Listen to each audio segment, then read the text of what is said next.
അവൾ എങ്ങനെയാടാ വീണത്? സത്യത്തിൽ എന്താ അവിടെ നടന്നത്? ഞാനെല്ലാം പറയും. അത് നീ ഒന്ന് സമാധാനപ്പെടും. സീരിയസ് ആയിട്ട് എന്തെങ്കിലും സംഭവിച്ചോ?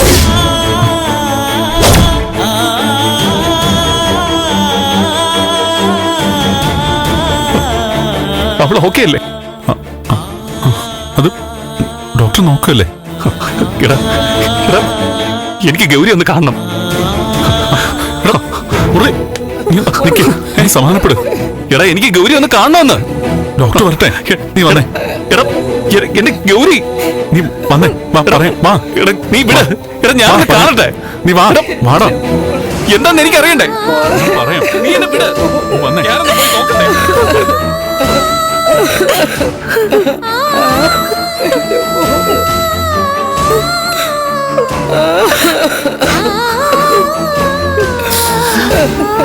എന്റെ മോള്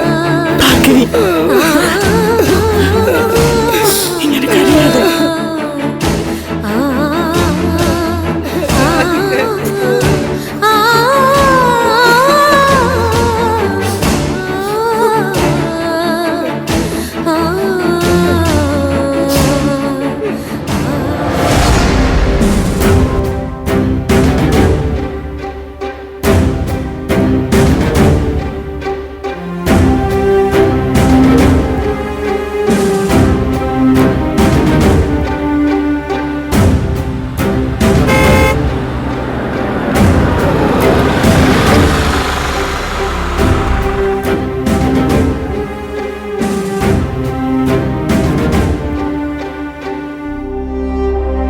ആന്റി, ആന്റി ദാ പ്രസാദം.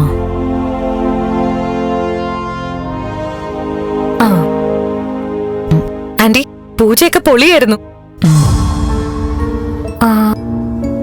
ആന്റി എന്താ മൊത്തത്തിൽ വല്ലാതിരിക്കുന്ന? എന്തു പറ്റി ആന്റി? ഏയ് ഒന്നുമില്ല. സത്യാണല്ലോ. സത്യം മോളെ. അല്ല ആന്റിയെ കണ്ടപ്പോ തോന്നി എന്തോ ഒരു പ്രശ്നമുണ്ടെന്ന്. പൂജയൊക്കെ ഗംഭീരായിരുന്നു.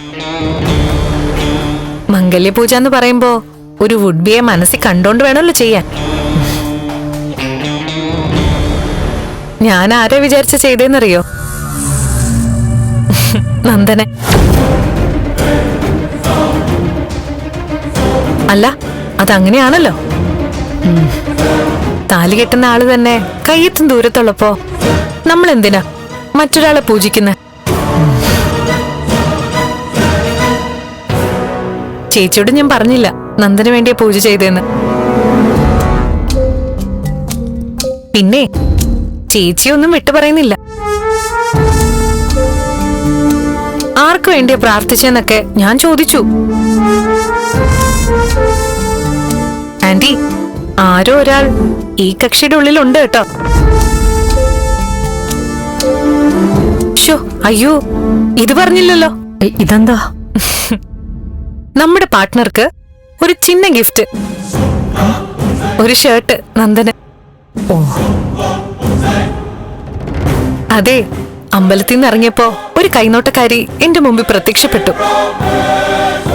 എന്നിട്ട് അവര് പറയാ മംഗല്യ പൂജ കഴിഞ്ഞു പോകുമ്പോ നമ്മൾ പ്രാർത്ഥിച്ച ആൾക്ക് വേണ്ടി ഒരു സമ്മാനം കൊടുക്കണമെന്ന്. അങ്ങനെ വാങ്ങിയതാ. അളവൊക്കെ കണക്കാവോ എന്തോ. നന്ദ നന്ദ ഒന്ന് വന്നേ, എല്ലാരും മീറ്റിംഗാ.